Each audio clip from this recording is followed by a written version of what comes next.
And we're live. Okay, yeah. We are. My name is Judah McNeil. We're talking about the Jubilee Underground, and it is a project. It's an initiative. It's an endeavor. Experiment.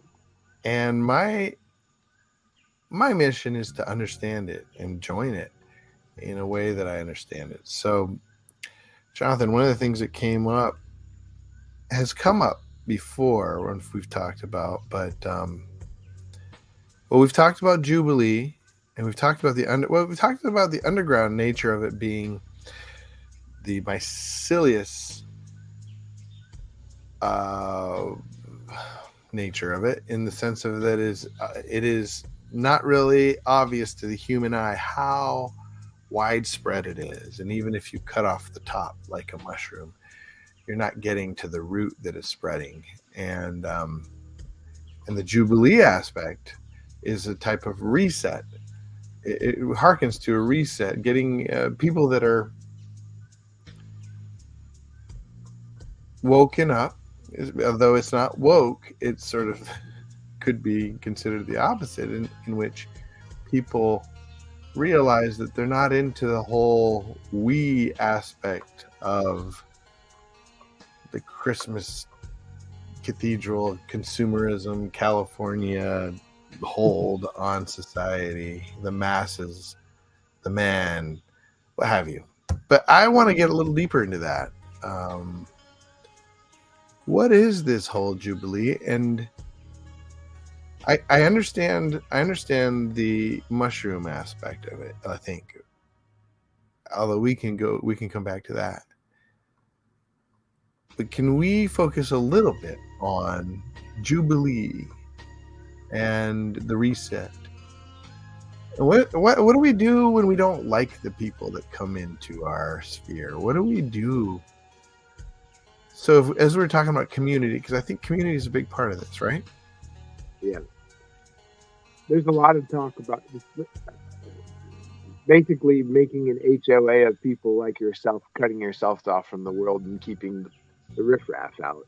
Mm.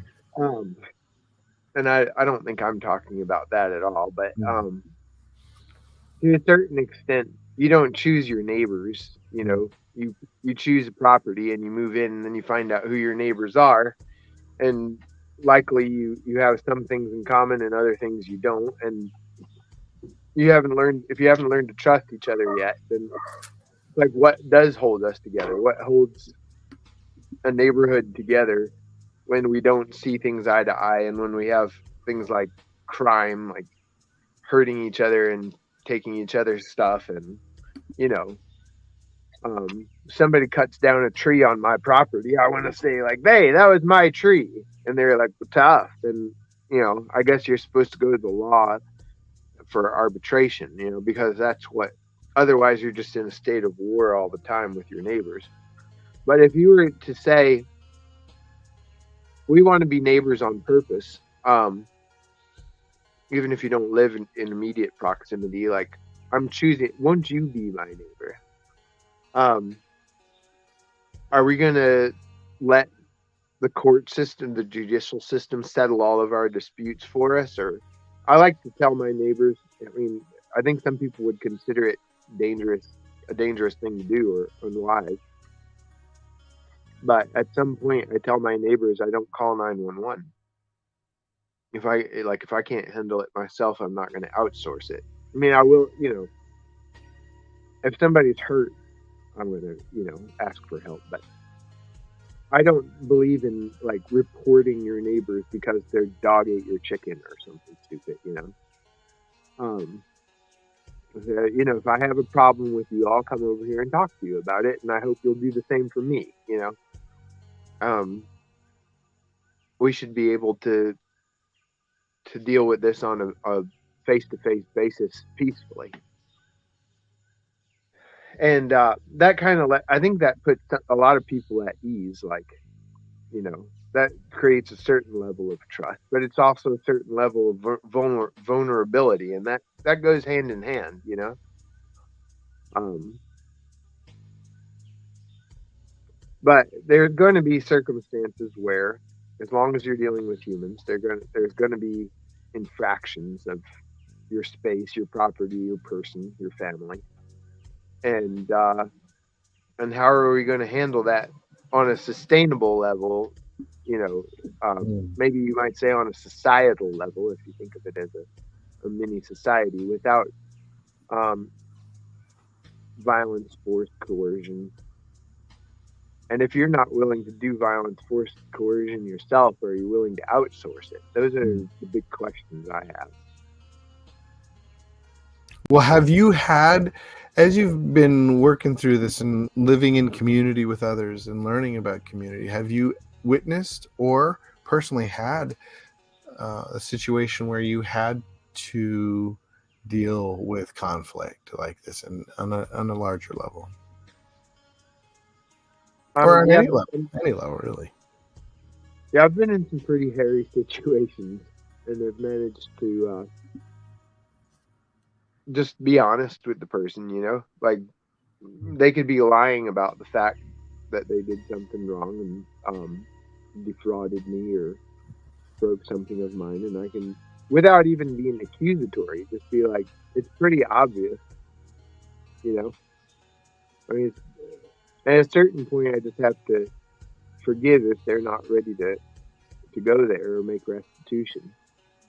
But I will come to people and say like, that wasn't cool. What was that about? But I don't want to make escalate the situation by saying like, you make it right or you're going to get hurt. You Right. know, um, You don't want to make it into a power struggle. And so what comes to mind, so what I hear you saying is that the goal is to keep as much as possible to keep institutions such as the police out of it and to deal with it on a relational um, communal level, yeah, any kind of conflict. Now what comes to mind is that that works better when, and this is what you said, when there is an upfront agreement. right. When you've said that to folks, when you've gone up to them and said, I don't call 911 and I expect, and I I don't, how do you say it? Do you say I expect you not to, or do you say would you please not to, or I would, you said earlier, and I would appreciate it if you didn't, right? Is Yeah, that that's the way I put it. Like, I will come and talk to you man to man if I have a problem with you, then I appreciate if you do the same for me. Like if one of my kids, like rode bikes through your flower bed, or yeah, my dog's barking and annoying you. I am not going to get mad if you come over and knock on my door and say, "Hey, right. your kids or your dog or whatever is causing me a problem." I'm not going to start a fight with you. I just appreciate having a conversation about it instead of involving third parties. And it seems to me so that is a binary thing, right? I mean, not binary. I don't want to say that. I hate that word, but that's two people. That's a real dynamic. But what if it's? I mean, I get the feeling that the Jubilee Underground works towards a group of families, a group of different households involved, and I mean, am I right in assuming that? Or even it's just a network of Network. groups or people who are interested in living intentionally. But um, so yeah, if you're going to have connections and interactions, you have to say, what do we do when things go wrong? Yeah. When and things are going to go wrong, even if it's just a little bit. Even if it's just even if everybody meant well. Mm-hmm. But is there a way of designing the process for handling conflict in a creative way that that's not punitive? You Yeah. know, Yeah. it's not about punishment. Or is that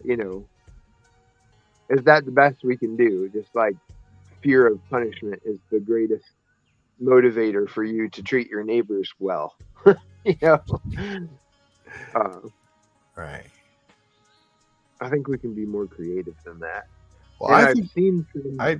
some examples, very few examples. Well, where have you seen these examples? Um, Number one, and I just wrote about it. Awesome. Sorry, I got a message. Um, I just wrote about my experience in 2012 at the Rainbow Gathering, National Rainbow Family Gathering. Okay. The giant festival, all kinds of people, just a real wild bunch, eclectic hodgepodge of hippies and punks and train hoppers, and so very peaceful, loving people, uh, completely people who are completely burnt out, nudists, witches, and some of them are kind of, you might say, a bit of a rough lot, and they have something called Shantashena, which I think Gandhi uh, put forward Okay. as a sort of creative alternative to police force conflict resolution. Shantashena. Yeah, it's a Sanskrit word. I'm not quite sure what it means, but Well, how did they proliferate it? How did they get it? How did they get it out to people as a message? it's really interesting. I mean, I've had very little exposure to it. Um, One day I'm sitting there minding my own business and eating breakfast. Blueberry pancakes were absolutely scrumptious that my friend Jared had cooked up at the Jesus Kitchen. And I hear somebody screaming like off in the woods on the top of their lung, and I couldn't understand what they were saying. So I turned to my buddy. I said, "What are they screaming about?" He said, "Shantashena," and I was like, "What's the what?" He's like, "Shantashena." I said, "What is that?" He's like, "It's like Rainbow 911. Since we don't have cops here, I mean, somebody's in distress, usually like fight or getting mugged or raped or something." And I was like, "Well, then what?" He's like, "Well, everybody's just supposed to show up." Did you run I over said, there? "Let's go." Huh? Yeah, I'm surprised he wasn't running already. He was still eating breakfast. I'm like, "Let's roll, let's go." And he's like, "Oh, there's plenty of people going to be there." And I said, if everybody had that mentality, and mind you, I heard about this for the first time like 10 seconds ago. I said, if everybody had that mentality, nobody would go. Let's go. Yeah. So I didn't know what we were about to witness. So I grabbed my shillelagh. I have a staff about 5 feet tall, made out of ash wood. You can't. I mean, it'll go through anything. So I was like, if there's some heavy shit going down, I'm gonna be ready for it. But turns out that was completely unnecessary. And there was a fight going on. The two guys were drunk, and they had machetes. So it was like and pit bulls. So it was getting pretty serious pretty fast. Well, so maybe you did And need your your yeah, staff. it looked like a situation where some serious violence was going to be necessary. But there was about 50 people there, and they formed a circle around the two combatants and started yelling at them like, "Put your swords down! Put your swords down!" And everybody's like chanting it, and they let the dogs go, and dogs went running off The dogs. after each What did other. the dogs do? They were fighting each other and running through the woods. And so finally, one guy took the initiative, and this is where I was really inspired by him, and I've done something similar in a couple situations since. He put himself in between the two combatants physically and reached out and touched both of their machetes. And he said, and that is a risky thing to do. And he just said, put him down, put him down. It's over, it's done. We love you." And they listened to him. And then he gave one guy a hug and he gave the other guy a hug and he said, "We love you." And then everybody in the whole circle, so like 50 of us, kind of formed a line and hugged each one of the two guys. And by the time I was in the back of the line, by the time I got there, they were just bawling like little kids. And the one guy was saying, "I'm sorry, I'm sorry, I'm sorry." And everybody said, it's okay, we love you." That's cool. I was like, man, we need to make this happen everywhere. Like we should just replace every city's police force with Shantashena. And I don't know, that's not how it goes every time. It's a creative nonviolent crisis intervention. So I have no idea how it would go next time. That's just how it went the time I saw it. But it's restorative. Yeah. It's not punitive. Yeah. And you've got to be strong enough to continue to see everybody in the situation as children of God who are misguided, and still have your head screwed on straight enough to know that somebody could get hurt, and it might be me, but probably being more willing to get hurt than to inflict hurt. So that's when I realized that the shillelagh was really unnecessary. It's just the strength of that person's bravery to put themselves in harm's way to intervene really inspires me. So that sounds a lot of. I mean, that sounds like what restorative justice is sort of sounds like the basis of restorative justice. That's what most of the public schools in the CPS Chicago public school system tried to use. And my experience with it was, I guess, is because, well, one of the problems with them using restorative justice, one of the big differences between my experience in the public school system and yours, is that nobody in the public school system has bought into the rules. They're all there against their will. So, or not all, but many of them, many of them are there against their will. And, or at least, on the surface, ostensibly they're, again, they say. They weren't given a choice anyway. Huh? They weren't given a choice anyway. Not really, no. And of course, this is before COVID. I don't know how it's changed after the pandemic. But seems to me like one of the biggest necessities is having this understanding. How did your buddy know about the what is it called? Shantashena. Shantashena. Yeah. Shana. I'm gonna write it down. What's that? He had years of experience in this community. Okay. I'm not sure how often it happens or what form it always takes, but I'd be interested to see how it works in like an urban context in an institution. SHANTI? Yeah. SHANA?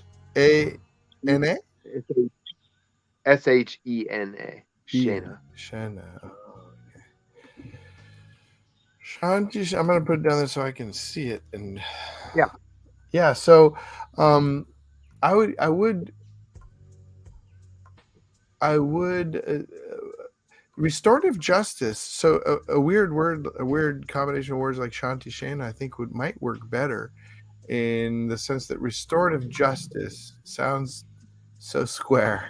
I don't know. There's just something, even though I guess the word justice, in particular, has its own baggage. Yeah, well, that's a great whole another conversation. Like the definition of justice almost has, violence, force, and coercion, and punitiveness inherently linked to it. Like, Right.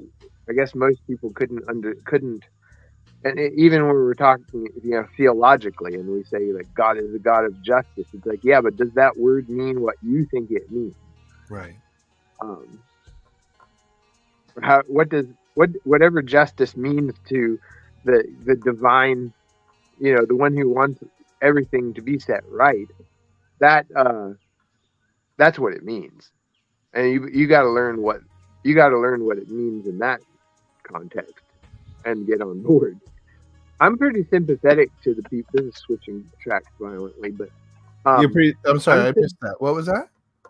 I'm switching tracks pretty violently here. But Oh, you were talking about Chicago school systems and how they're yeah. not exactly there by their own volition. I'm sympathetic to the people who talk about institutional racism or institutional injustice. Okay. Um, like maybe the restorative situation needs to go back a couple levels. Like, no, this isn't about two kids kicking each other or hitting each other with their backpacks or Yeah. um, like their mentality was formed in like a lifelong war. And who do they consider their tribe and what's the other tribe? And you can't just say like, hey, everybody get along, or like, can you just let this go? Because um, if you have generation after generation after generation that's locked into a war that hasn't, is not really going their way, Yeah. you develop a narrative, Yeah. an us versus them narrative, and you can't just say like, let bygones be bygones. You have to recognize the validity of the pain. Yeah. So like the person who's hurting right now because this person just stabbed me with a pencil in math class, needs the services of somebody who can sit all parties concerned down and work through it. But you know the person who is breaking the rules of this institution and hurting people and taking their stuff in this context also is part of a struggle that Well, needs to be recognized, the pain they have suffered too. yeah, absolutely. I completely agree. And I think it's difficult in the public schools. Public schools have a particular problem.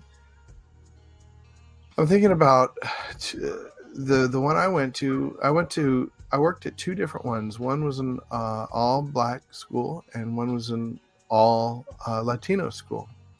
Mm. And it was particularly difficult in the all black school because there was a considerably, the amount of supervision outside of school was considerably lower. The amount of influence you had, if you were to say, I'm going to call your parents and get them involved in this process, well, getting a hold of their parents was very difficult if there were parents involved. Many of them lived with their sister, with their Yep. grandparents. The family system was a lot. Many of their moms functioned as sisters, and were looking to us for authority. Yep. And so there's that a whole nother thing. It's like authority. How does authority work? Is there authority in a Ashanti Shana system? Who has the authority? Well, the group has the authority, right? Is what I'm hearing. I mean, that's another word that is like, I don't know if it means what we think it means. Um, it's so laden with preconceived notions that it's almost not a useful word.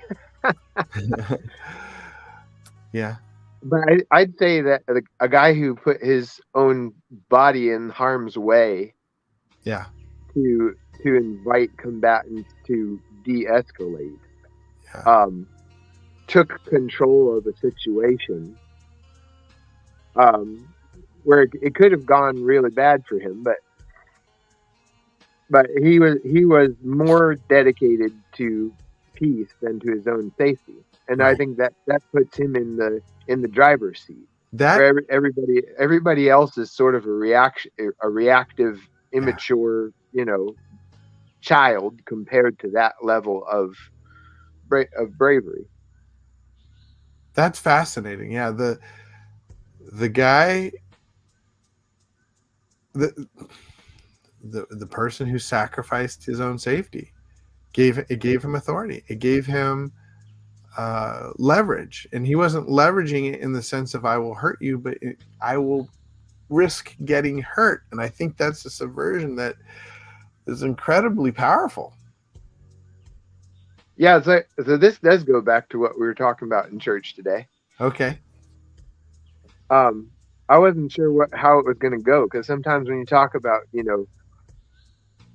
um, God's judgment, Yeah. it's like Yeah.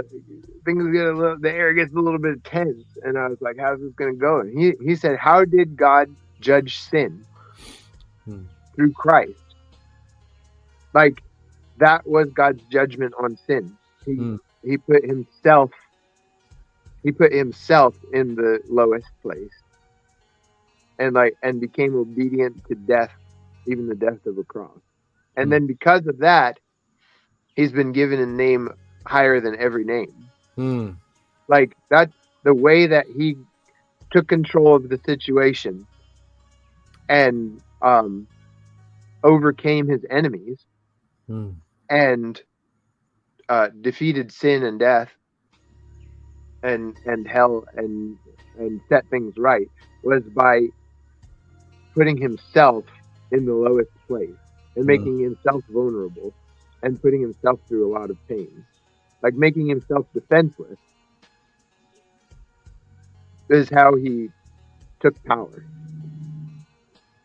So I mean, that's a good model, for anybody who'd be interested in nonviolent crisis intervention, or de-escalation techniques, to remember that, like, sometimes you got to go down to go up. Yeah. And yet it's super difficult. I mean, in the case of everybody camping out, that works. Nobody's so, I mean, it's a shit show. It was wild, but but yeah. nobody was really dependent or really knew each other, right? Well, I mean, maybe some of them knew each other, but nobody was dependent on each other, right? Yeah, and you're gonna leave your break camp and leave in different directions. Yeah, if you've got a permanent, city or whatever, it's Maybe it would be easier in that if it's permanent, though, right? I Like, don't know. I'm gonna have to face these people. Maybe it would have been resolved quicker when the group would have had more leverage because they're putting their reputation on the line by being there and yelling, and Yeah. I don't know. Another thing is it kind of relies on the element of surprise. Yeah, Chanticleer, yeah, like, it's got to be creative. Like, if what the drill is, then you can pretty much, it loses its effect, I guess. yeah. But um, It's amazing how like, much surprise can diffuse violence. It really yeah, is. like, nobody was expecting that guy to, like, come actually lay hands on two blades, and that sort of shocks everybody into a kind of a cognitive dissonance. And when you're in the liminal space, you're ready to learn. Like, Yeah, now now what's going to happen next, and um kind of shifts the power dynamics. yeah, But yeah, if there's any kind of protocol, or if it's systematized or institutionalized or whatever, then it's yeah. business as usual. It's fascinating. Well, let's. That's definitely something we need to revisit as we Yeah, talk about the Jubilee Underground and the,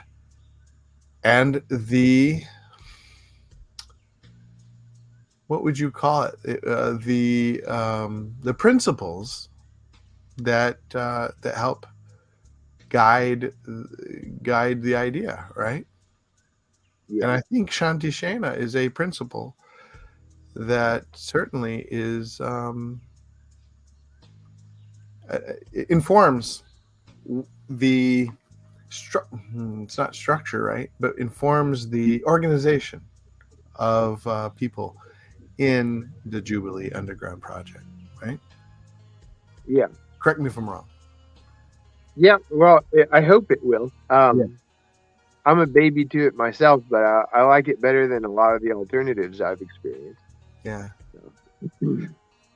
Well, thank you for joining me, man, and helping me understand this a little bit more. And I feel we're getting closer and closer, and to where people can go. I think by next week, and by the time this video is, published, you'll be able to see.